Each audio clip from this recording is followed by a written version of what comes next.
What is GST and how does the government make money from it? Imagine it is morning time and a man goes to a shop. He buys a soap, tea leaves and biscuits. The bill is small, the goods are everyday items, but hidden in that bill is a line that connects directly to the government's earnings. That line is GST. The customer thinks that they have just bought a soap, but in reality, they have also paid tax along with the price of the product. This very same small tax, combining from crores of people, becomes a massive amount in the government's treasury. The fear begins right from here. Whether poor, rich, salaried, a shopkeeper or a farmer, whenever someone buys taxable goods or services, the impact of GST reaches their pocket in some form or another. The curiosity is, after all, what is GST? How does the shopkeeper collect it? How does the government get the money? And has GST truly made India's tax system simple? The full form of GST is Goods and Services Tax, meaning the tax levied on goods and services. Goods mean items like soap, cloth, mobile or furniture. Services mean work or a facility, like a restaurant, salon, repair, or hotel service. GST is an indirect tax. This means that a common customer does not go directly to the tax office to give money to the government. The customer gives money to the shop or business, and then the business deposits that tax with the government. In other words, the GST that appears on the bill comes out of your pocket, but the responsibility to make it reach the government lies with the seller or service provider. To understand this, take the example of a soap. If the basic price of the soap is 100 rupees and there is 5% GST on it, the customer will give 105 rupees. In this, 100 rupees is the price of the product and 5 rupees is the tax. Now the shopkeeper cannot consider those 5 rupees as their own income. They are collecting tax on behalf of the government. Later they give the net tax to the government after providing the account of their sales and purchases. GST can also be called a value-added tax system, because in this the tax appears on the full price, but the business gets the credit for the tax paid on its purchases. Suppose a manufacturer bought raw material and paid GST on it. Then they made the product and sold it further. When they deposit their tax, they will be able to adjust the tax paid earlier. This very adjustment is called input tax credit. This is the backbone of the GST system. Its purpose was to reduce the old problem of tax being levied on top of tax. Before GST, the web of indirect taxes in India was quite complicated. Central excise, service tax, VAT, entry tax, luxury tax, and many different taxes were levied at different stages. Sending goods from one state to another was also difficult many times. Different rules, different forms, and different tax structures used to slow down businesses. GST was brought with the vision of one nation, one tax. Meaning, a more unified framework of indirect tax on goods and services is created in the country. GST came into effect in India from the 1st of July 2017. This is considered one of India's major tax reforms since independence, because it brought many old indirect taxes of the center and the states into a single system. But India's GST is not a completely single tax. There is a dual GST model here. This means both the center and the state share the tax. When a sale takes place within the same state, CGST and SGST are levied on the bill. CGST is the central government's share, and SGST is the state government's share. If goods or services move from one state to another, IGST is levied. IGST is first collected by the center, then according to the rules, the destination state gets its share. This is a destination-based tax, meaning the tax should go to the place where consumption has happened, and not just where the product was made. For example, if a product was made in Gujarat and a consumer bought it in Haryana, then the tax benefit connects to the place of final consumption. This is an important principle of GST. Now the question comes, how does the government make money from GST? Its answer is very simple, but the process is layered. Every registered business collects GST on its sales. This is called output tax. Then, that same business claims credit for the GST paid on its purchases. What remains after subtracting the input tax credit from the output tax is paid to the government. Government revenue is built from this very net payment. If a business provides a genuine invoice in the chain, collects tax and files returns, the system catches the tax trail. This increases transparency. GSTN, meaning Goods and Services Tax Network, is the backbone of this entire digital system. Registration, return filing, payment and invoice data connect to this very ecosystem. Systems like e-way bills and e-invoicing have further strengthened movement and invoice tracking. Through this, the government gets to know from where to where goods are going. Now look at it from a customer's perspective. They only see the final bill. But behind that bill, an entire tax chain is running between the manufacturer, wholesaler, retailer, and government. The benefit of GST was stated to be that it reduced the cascading effect. Cascading effect means tax being levied on top of tax. In the old system, many times this hidden cost used to reach the consumer. Because of the input tax credit, a business gets the adjustment for the tax paid earlier. Due to this, theoretically the final tax burden can be more transparent and rational. But there is criticism on GST too. The biggest criticism is that it is an indirect tax, so its impact can fall at the same rate on both the poor and the rich at the time of purchase. If a poor family and a rich family buy the same taxable product, both pay the same GST. But that burden is felt more in the income of the poor.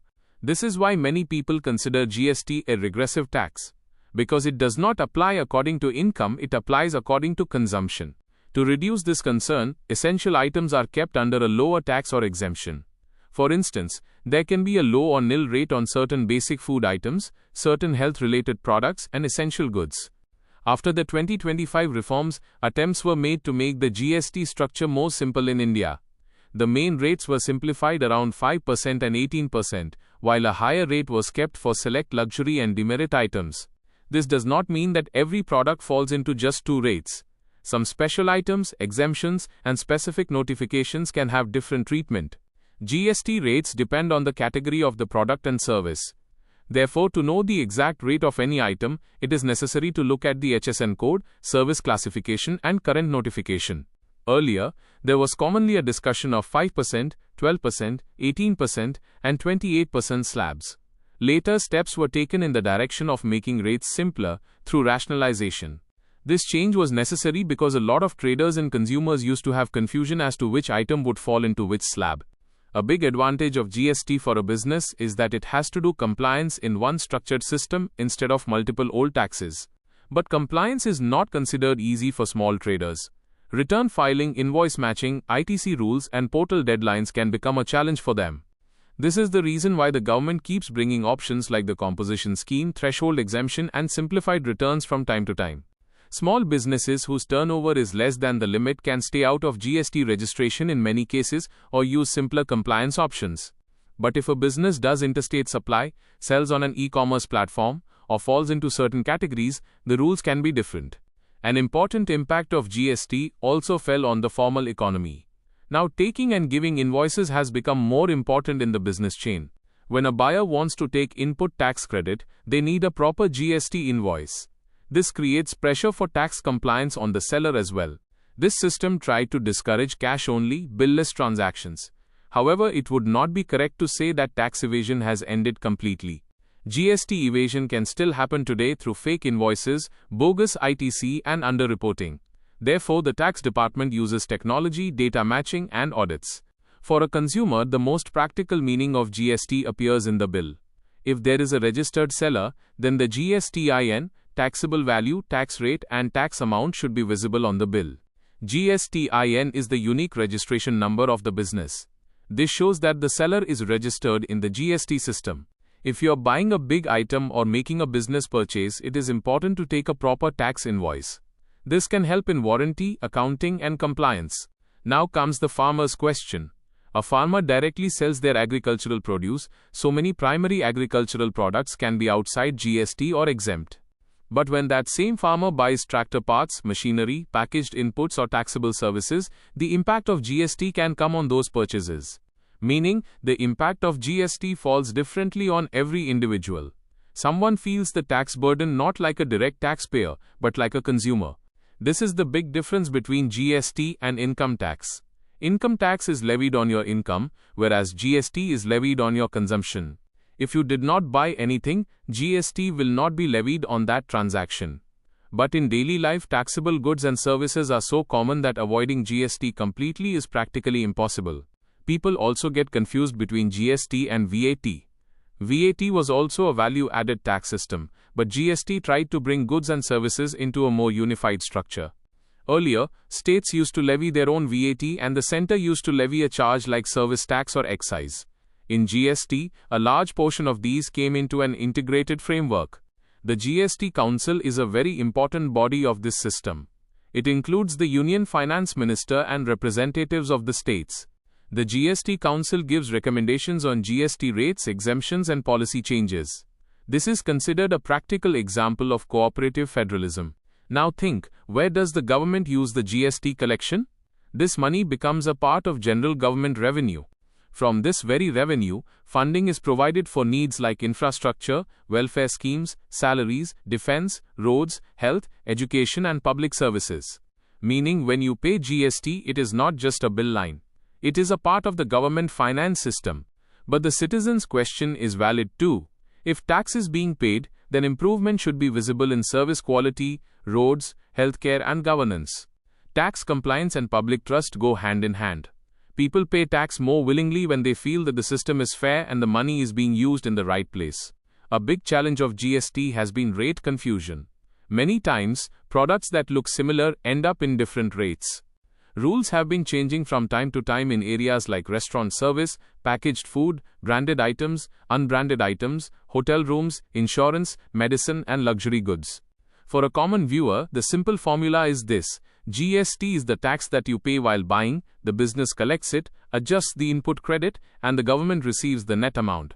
For a business owner, the simple formula is: collect tax on sales, take credit for the tax paid on purchases, file the return, and pay the net liability. For the government, the simple formula is: revenue increases from more formal transactions, more invoice trails, more compliance, and a broader tax base. GST moved India forward in the direction of a common market, but it is not a perfect system. The need for reforms, simplification, and fairness continuously remains in it. The real impact of GST will be considered good when compliance is easy, rates are clear, essential items remain affordable, and tax theft reduces. For a common citizen, the most important thing is to learn to understand the bill. By looking at the taxable value, GST rate, and total amount, understand that you are not just paying for the product but the tax as well. If a shopkeeper takes GST but does not give a bill, it can be a red flag. Collecting tax and not making it reach the government is wrong for both the system and the consumer. The story of GST is not just a story of tax. This is the story of that India which wants to move from a cash economy toward digital compliance and an invoice-based economy. It connects everyone, the shopkeeper, consumer, manufacturer, accountant, and government, in the same chain. In the end, understand GST like an invisible partner. When you buy goods, it is quietly present in the bill. It may look like a line of just a few rupees to you, but crores of transactions combine to make the country's large tax income. This is the real secret of GST. It looks small from the pocket, but creates a big flow in the economy. Therefore, next time when you see a soap, tea, mobile, or restaurant bill, do not just look at the total. Understand the tax story hidden in that bill too. Because GST is not just the government's earnings, it is that mirror of India's modern tax system in which our consumption, business transparency, and public finance are all visible. If this video has taught you something new, or if you feel this information should reach more people, don't forget to like and share the video. Your small share can become valuable and useful information for someone else. If you have any questions related to this topic, or if you would like to share your opinion with us, be sure to write in the comment box. We read every question and suggestion from you, because your feedback inspires us to create better content. And if you want to keep receiving such interesting and reliable information about business, the economy, and the world in the future, then don't forget to subscribe to our channel GRT Business and also press the bell icon so that you get notifications of every new video directly. At GRT Business, we always strive to provide you with accurate, balanced, and reliable information. Our news and analysis are prepared based on information obtained from various news agencies, public sources, and public opinion. We make every effort to verify and validate each fact as much as possible. But in case of any possible error or dispute, the responsibility lies with the respective sources. Our only aim is to present you with a correct and trustworthy perspective so that you can understand any topic better.